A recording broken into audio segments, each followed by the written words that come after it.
Hello guys, good morning. আমি মধুসূদন এসে গেছি আরও একটি নতুন ব্লগ নিয়ে। আর এই ব্লগে আমরা এসে গেছি রবি ঠাকুরের স্মৃতি বিজড়িত সেই বিখ্যাত জায়গা, যেটা নাম হলো শান্তিনিকেতন। শান্তিনিকেতন কবিগুরু রবীন্দ্রনাথ ঠাকুরের স্বপ্নে গড়া এই ভূমি শুধু দেখার নয়, অনুভব করা। চারপাশে তাকালেই চোখে পড়বে লাল মাটির রাস্তা, দুপাশে ছায়া দিয়ে দাঁড়িয়ে আছে শাল গাছ, আর বাতাসে এক অদ্ভুত শান্তির স্পর্শ। শহরের কোলাহল থেকে অনেকটা দূরে এখানে এসে মনে হয় সব কিছু একটু ধীরে চলছে, মানুষ, প্রকৃতি, এমনকি সময়টাও। এই পথ দিয়েই হেঁটে গেছেন কবিগুরু। এই বাতাসেই মিশে আছে তার গান আর কবিতার রেশ। আর আজ সেই পথ ধরেই আমরা হেঁটে চলেছি শান্তিনিকেতনের বুকের ভেতর থেকে। তো চলো বন্ধুরা, এই ব্লগে এক এক করে আপনাদের দেখাবো শান্তিনিকেতনের ইতিহাস।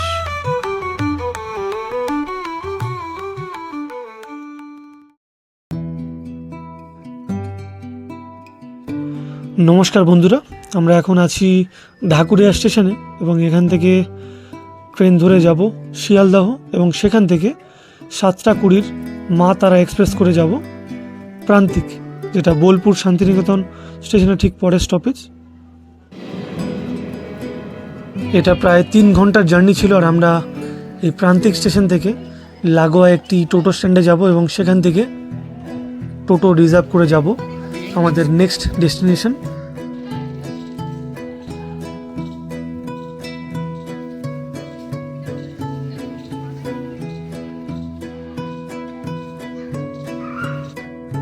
প্রান্তিক স্টেশন থেকে আপনারা বেরোনোর পরই কিছু টোটোওয়ালাকে দেখতে পাবেন যারা টোটো ভাড়া একটু বেশি নিতে পারে। সে কারণে আপনারা 2 মিনিট এগিয়ে আসবেন টোটো স্ট্যান্ডের দিকে এবং সেখান থেকে টোটো ধরলে রিজনেবল প্রাইসে আপনারা টোটো পেয়ে যাবেন।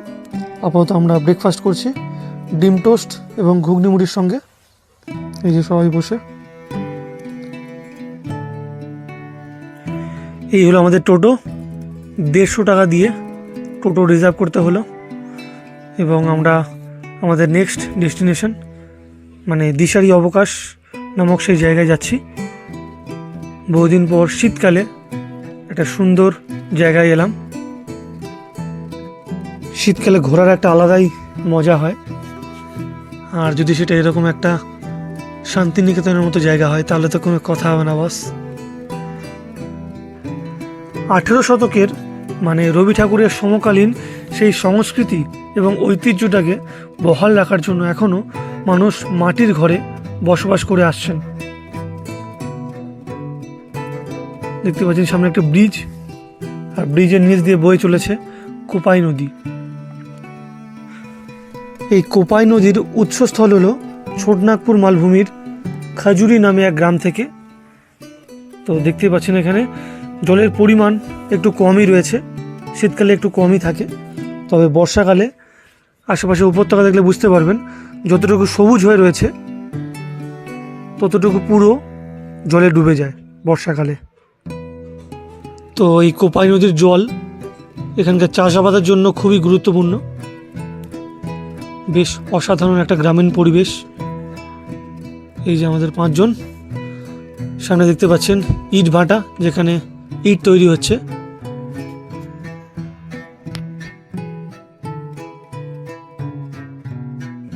ফাইনালি আমরা পৌঁছে গেছি দিশারি অবকাশে, যেটা মেনলি একটা প্রজেক্ট যার আন্ডারে প্রচুর ভিলা রয়েছে, 2তলা 3তলা বিভিন্ন ধরনের ভিলা রয়েছে। তো এখানে এন্ট্রি করছি আমরা। আমাদের 3500 টাকা নিয়েছে একদিনের জন্য। আর আমি ফোন নাম্বারটা স্ক্রিনের ওপর দিয়ে রাখছি, যাতে আপনারা যদি কখনো আসেন এখানে তাহলে এগুলো অনলাইনে বুক করে আসতে পারেন। আর দামটা সিজন ওয়াইজ একটু উপর নিচ হতে পারে।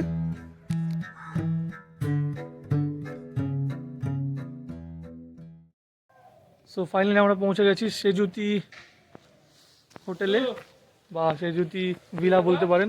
এখানে প্রত্যেকটা ঘরে একটা একটা করে নাম আছে, খুব সুন্দর সুন্দর নাম আছে। এই হলো সেজুতি ভিলা, খুবই সুন্দর। তো ভিতরটা একটু ভালো করে দেখা যাক।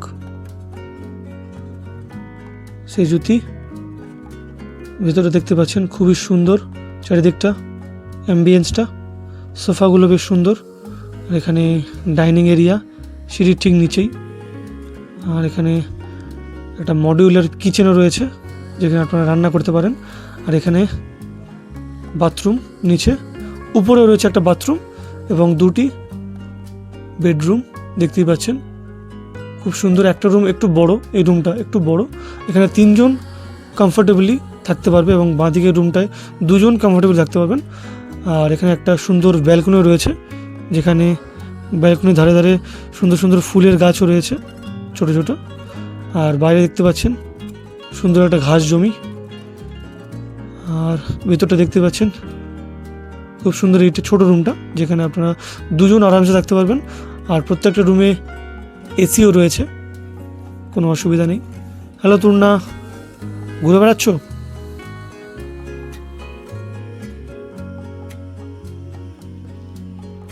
এখন বাজে দুপুর 2টো আর আমরা ফ্রেশ হয়ে স্নান করে বেরিয়ে পড়েছি শান্তিনিকেতন জায়গাটা ঘুরে দেখতে। তো এখন আমরা চলে যাব, টোটোওয়ালাকে ডেকে নিয়েছি। এই যে আমাদের লাঞ্চ, ভেজ থালি 140 টাকা, একটু দামটা বেশি মনে হচ্ছে। তো ভেজ থালির সঙ্গে এক্সট্রা আলাদা করে মাছ বা মাংস আপনারা নিতে পারেন। লাঞ্চ করে আমরা রবীন্দ্র ভারতী প্রাঙ্গণ ক্রস করছি। এবার আমরা সোজা চলে যাব সোনাঝুরির হাট, এখানকার সবথেকে বিখ্যাত, সবথেকে ঐতিহ্যময় একটা জায়গা।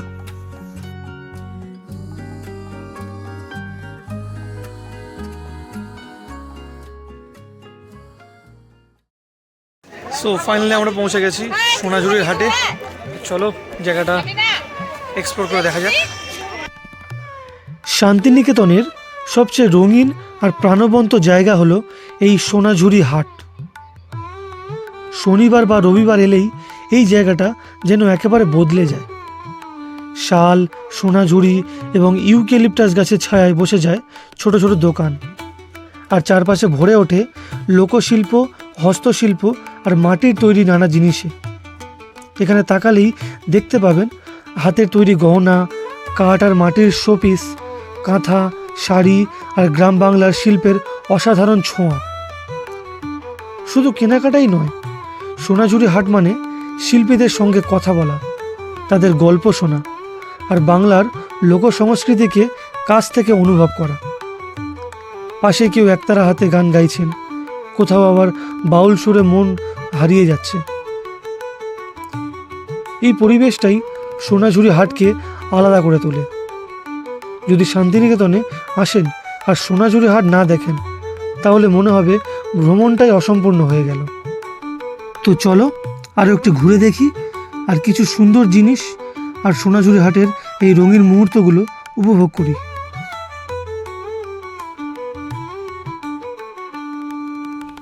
এখানে দেখতে পাচ্ছেন অনেক ধরনের, অনেক সাইজের একতারা রয়েছে, যেখানে ছোটোগুলো 50 থেকে 60 টাকা থেকে শুরু হয় এবং বড়গুলো 400-500 টাকা, 2000 টাকা অবধিও দাম রয়েছে। যেমন এই মাছেরটা দাম আছে 450 টাকা। তবে এখানে বার্গেনিং করা যায়, আপনারা একটু বার্গেনিং করলে একটু কমের মধ্যে হয়ে যাবে।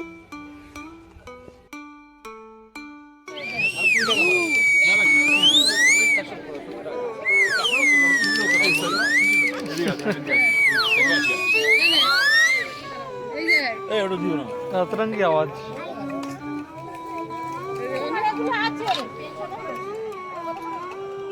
साइकिल साइकिल साइकिल साइकिल ने কি হবে? হ্যান্ডক্রাফট জিনিসগুলো নাও, হাতে তৈরি জিনিসগুলো কেন?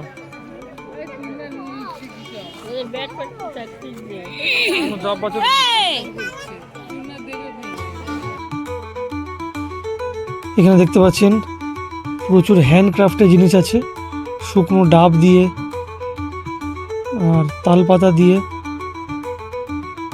দেখতেই পাচ্ছেন বানানো হয়েছে। আর এখানে শুকনো আমড়ার উপরে কারুকার্য করে বানানো হয়েছে।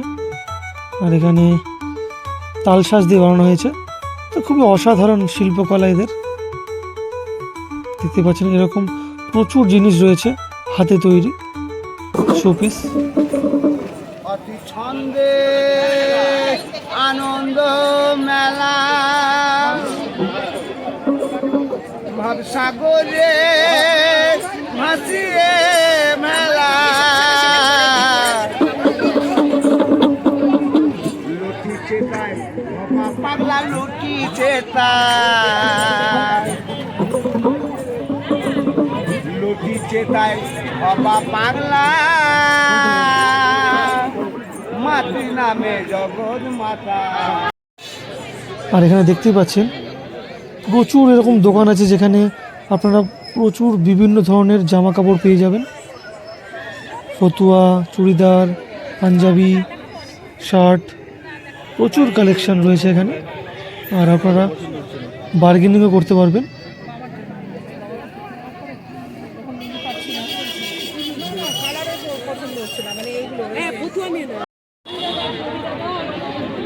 এগুলো কেমন দাম আছে? 180।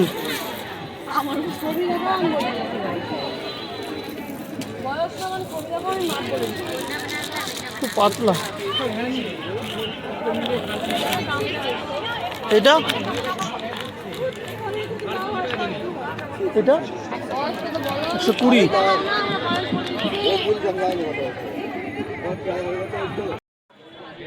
আর এখানে দেখতে পাচ্ছেন প্রচুর ধরনের কানের দুল পাওয়া যাচ্ছে 40-50 টাকা দামের। প্রচুর কালেকশন আছে।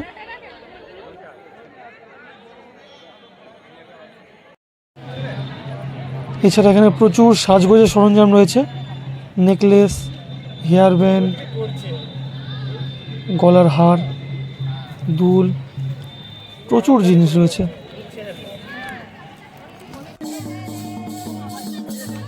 আর হাটের মধ্যে ঘুরতে ঘুরতে আপনাদের চোখে পড়বে এরকম কিছু ট্র্যাডিশনাল ডান্স, যেখানে কিছু মহিলা মাথায় এরকম কলস মাথায় নিয়ে ব্যালেন্স করে চারিদিকে ঘুরে ঘুরে ডান্স করছে এবং এক এক করে আশপাশ থেকে পর্যটকরা হাত ধরে ধরে জয়েন করে যাচ্ছে এবং সেখানকার ট্র্যাডিশনাল গানে ডান্স করতে শুরু করে দিচ্ছে।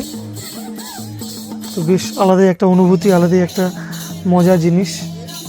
মাঝখানে বা সাইডে দাঁড়িয়ে থাকা কিছু পুরুষ মাদল বাজাচ্ছেন।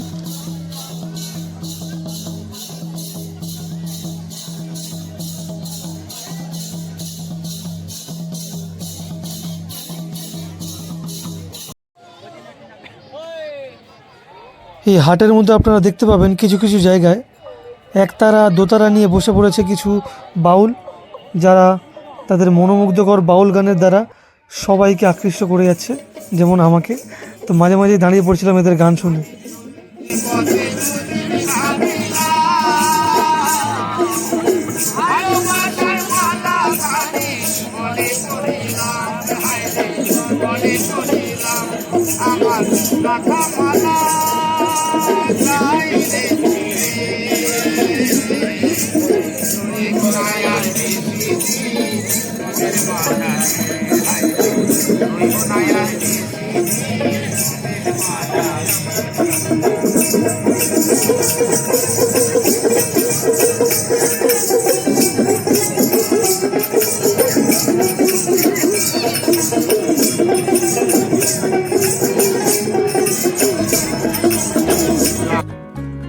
হাট ঘুরতে ঘুরতে এখানে সন্ধ্যা হয়ে গেছে আর কোনো লাইট লাগানো হয়নি। তো স্থানীয়দের থেকে জানতে পারলাম যে এখানে পরিবেশ রক্ষার ক্ষেত্রে এই লাইটগুলো লাগানো হয়নি, কারণ সন্ধ্যাবেলা পাখিরা বাসায় ফিরে আসে, তো লাইটের জন্য ডিস্টার্ব ফিল করতে পারে, সে কারণে তারা এখান থেকে চলেও যেতে পারে। তো সেই পরিবেশ রক্ষার ক্ষেত্রে তারা লাইট লাগায়নি। তো পাখিদের বাঁচাতে আর পরিবেশ রক্ষার ক্ষেত্রে এই ইনিশিয়েটিভটা খুব ভালো লাগলো আমার। তো এবার এখান থেকে আমরা চলে যাব এখানকার আরও একটি বিখ্যাত জায়গা, কঙ্কালীতলা।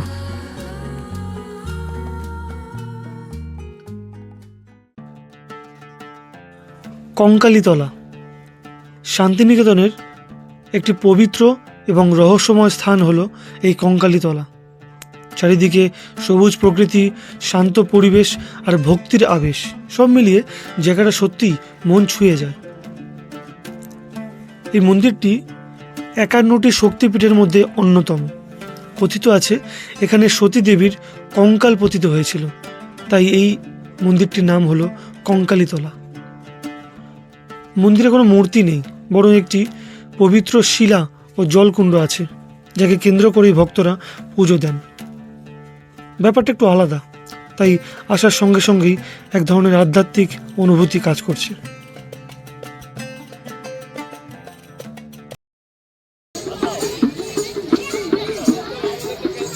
আমরা যাবো বোঝে কুলি কুলি, আর মাগবো গায়ে রাঙা তুলি। আমরা যাবো বোঝে কুলি কুলি,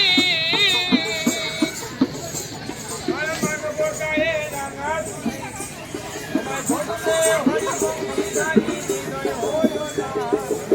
ও তোমায় ভজলে হরি বঙ্গি গাই, হৃদয় হইও না। মন্দির চত্বরে ভিড় থাকলেও একটা অদ্ভুত শান্তি কাজ করছে। মাঝে মাঝে ঘন্টার শব্দ, দূর থেকে ভেসে আসা বাউলের গান আর ধূপের গন্ধ। পাশে ছোট্ট একটা জলাশয় রয়েছে, যেটা পরিবেশটাকে আরও বেশি সুন্দর করে তুলছে। আর এখানে একটা অশ্বত্থ গাছের উপরে প্রচুর ঢিল বাঁধা রয়েছে। স্থানীয়রা মনে করেন যে এরকমটা করলে তাদের মনস্কামনা পূর্ণ হয়। আর মন্দিরটা খুবই জাগ্রত, তো প্রত্যেক দিন হাজার হাজার শরণার্থী এখানে আসেন। এখানে একটা বলি দেওয়ার জায়গা রয়েছে। মন্দিরটির পিছনেই রয়েছে কোপাই নদী। তো শনিবার করে এখানে সন্ধ্যা আরতি হয়, তো আমরা আধ ঘন্টার জন্য লেট হয়ে গেছি। তো আপনারা এলে প্ল্যান করে এখানে আসতে পারেন। আর এখানকার সন্ধ্যা আরতি খুবই ভালো লাগবে, খুবই মনোমুগ্ধকর একটা ইভেন্ট।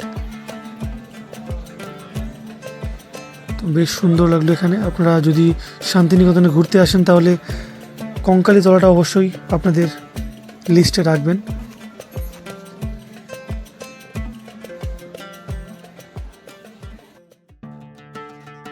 কঙ্কালীতলা থেকে বেরোনোর পর একটু এগিয়ে ডান হাতে দেখতে পাবেন একটা সুন্দর মাঠ আছে। সে মাঠে পার্কিং এরিয়া আছে, আর কিছু খাবারের দোকান, আর একটা সুন্দর মন্দির রয়েছে, শিবের মন্দির দেখতেই পাচ্ছেন, পাথরের তৈরি মন্দিরটি। মন্দিরটির প্রদক্ষিণ করে আমরা হোটেলের দিকে ফিরে যাব, আর রাত্রে ডিনার করে ঘুমিয়ে পড়ব। আর কাল বিকেলে আমাদের ট্রেন রয়েছে, তো আমরা চেষ্টা করব কাল সকাল থেকে ভালো ভালো জায়গাগুলো ঘুরে নেওয়ার জন্য। তো চলো, দেখা হচ্ছে আপনার সঙ্গে কাল সকালে।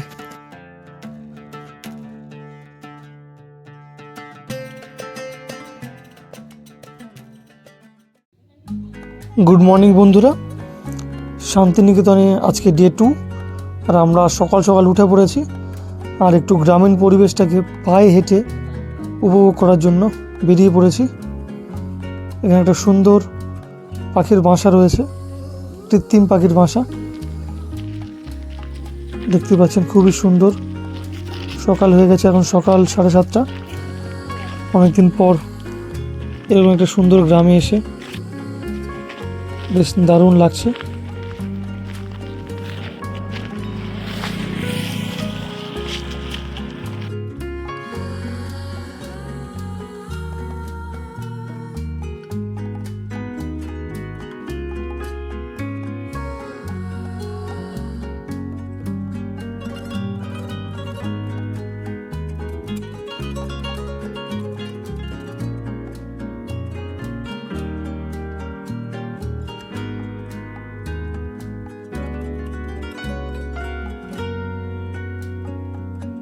পায়ে হেঁটে আমরা কিছুটা ঘুরে আবার হোটেলে ফিরে আসি এবং ব্রেকফাস্ট করে আবার সেই টোটোওয়ালাকে ফোন করে তার টোটোতে বসেই বেরিয়ে পড়ি আমরা, এবং এখন যাচ্ছি বিশ্বভারতীর দিকে। তো দেখা যাক কী কী চোখে পড়ে আমাদের। বিশ্বভারতী বিশ্ববিদ্যালয়ে আপনাদের স্বাগত। 1921 সালে কবিগুরু রবীন্দ্রনাথ ঠাকুর এই প্রতিষ্ঠান গড়ে তুলেছিলেন একটা স্বপ্ন নিয়ে, যেখানে শিক্ষা হবে প্রকৃতির কোলে, খোলা আকাশের নিচে, আর সারা বিশ্বের সঙ্গে ভারতের মিলন ঘটবে। বিশ্বভারতীর সবচেয়ে বড় বৈশিষ্ট্য হলো এখানকার খোলা ক্লাসরুম সিস্টেম। গাছের ছায়ায় বসে পড়াশোনা, পাখির ডাক আর হালকা বাতাসের মাঝেই চলে শিক্ষা, যেখানে বইয়ের সঙ্গে সঙ্গে শেখানো হয় সংস্কৃতি, শিল্প, সঙ্গীত আর মানবিকতা।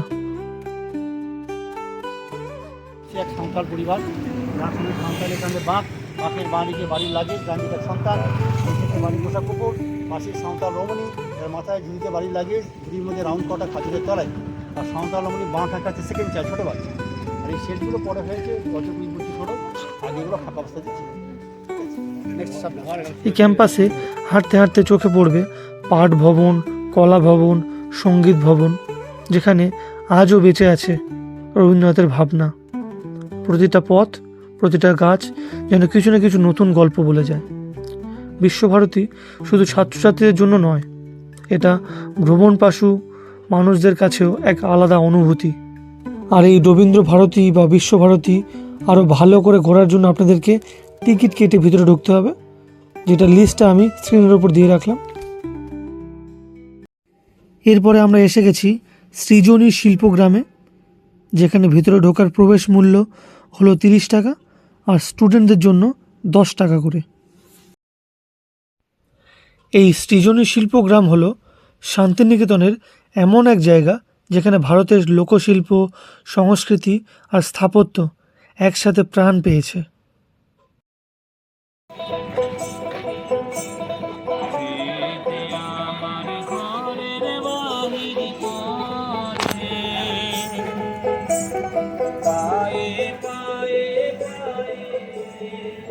সৃজনী শিল্পগ্রাম মূলত তৈরি করা হয়েছে ভারতের বিভিন্ন রাজ্যের গ্রামীণ ও লোকশিল্পকে তুলে ধরার জন্য।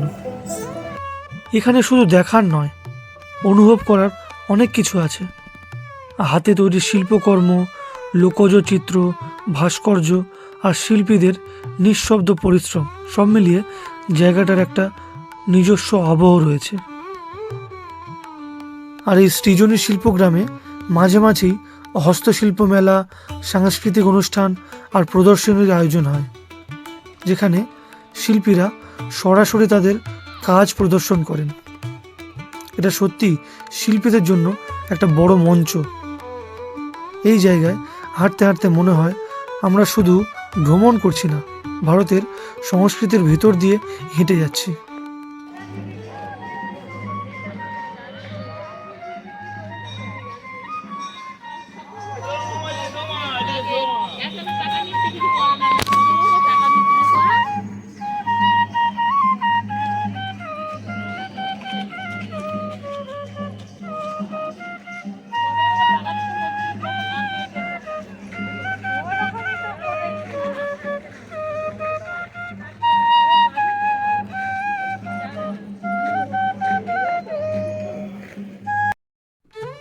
আর একটু এগিয়ে গেলে আপনাদের চোখে পড়বে পশ্চিমবঙ্গ, বিহার, উড়িষ্যা, ঝাড়খণ্ড, আন্দামান, সিকিম, বিভিন্ন রাজ্যের বিভিন্ন জায়গার সংস্কৃতি, সেখানকার জীবিকা এবং সেখানকার ঘরবাড়িগুলো কেমন দেখতে হয়, এমন প্রচুর জিনিস, প্রচুর লুক্রেটিভ দর্শনীয় জিনিস রয়েছে। তো শুধু ক্যামেরা বন্দি করে আমরা যতটুকু পেরেছি করেছি। এটা আপনারা ভালো করে দেখতে গেলে একটা সারাদিন চলে যাবে।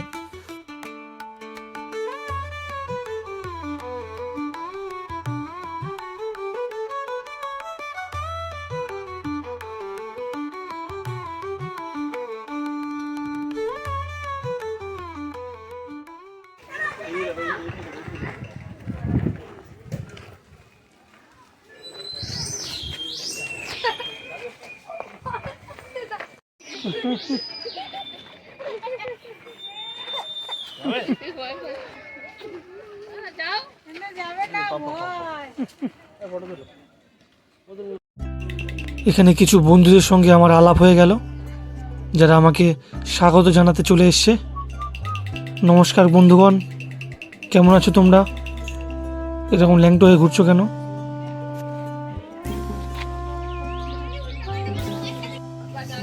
এখানে একটা সুন্দর বাজারও রয়েছে, যেখানে প্রচুর হ্যান্ডক্রাফট আর জামা কাপড়ও রয়েছে। দেখতেই পাচ্ছেন প্রচুর কালেকশন রয়েছে এখানে।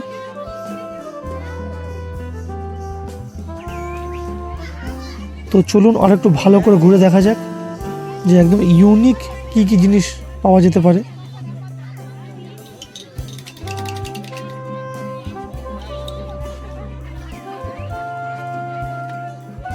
এগুলো কত করে? ওটা 60 টাকা ভাই।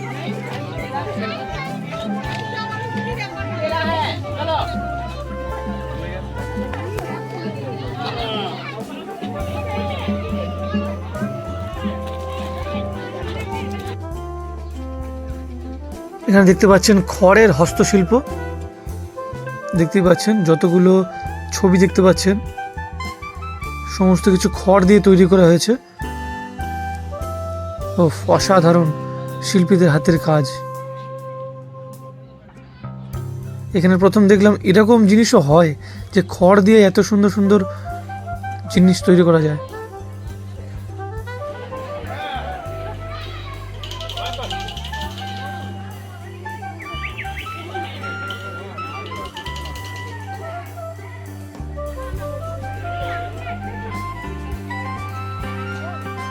এখানে রবি ঠাকুরের কিছু কবিতার লাইন দেওয়া টি শার্ট বিক্রি হচ্ছে।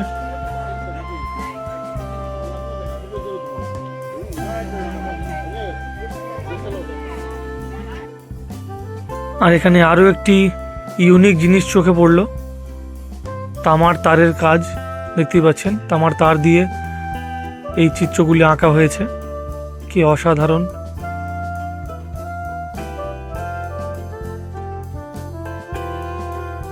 সত্যি এখানে না এলে বুঝতেই পারতাম না যে এরকম জিনিসও হয়, যে এরকম তামার তার দিয়ে এত সুন্দর সুন্দর ছবি আঁকা যায়। আর সামনে বসেই আছেন আমাদের শিল্পী, যিনি পুরো লাইভ তার দিয়ে এরকম বানাচ্ছেন। তো অসাধারণ প্রতিভা।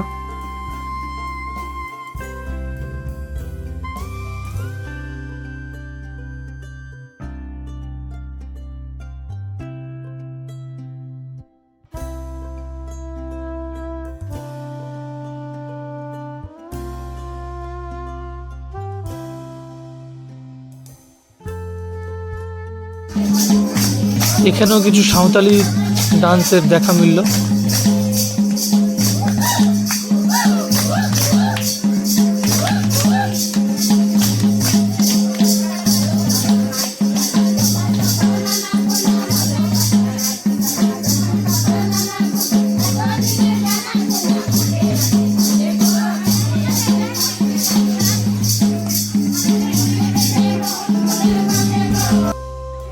এছাড়া এখানে কিছু সুন্দর দেবদেবীর মূর্তি বসানো পার্কও রয়েছে। সত্যি মনটা জুড়িয়ে যায় চারিদিকে এত সুন্দর সুন্দর শিল্প এবং ভাস্কর্য দেখে। দেখতেই পাচ্ছেন। আর দূরে কিছু সাঁওতালি বিদ্রোহীদের মূর্তি রয়েছে, দেখতে পাচ্ছেন। একটু সামনে থেকে দেখাবো। এখানে কিছু সাঁওতালি বিদ্রোহীদের মূর্তি এবং নাম নিচে লেখা আছে, দেখতে পাচ্ছেন। লক্ষণ নায়ক, সিধু কানু, বিরসা মুন্ডা আরও অনেকেই।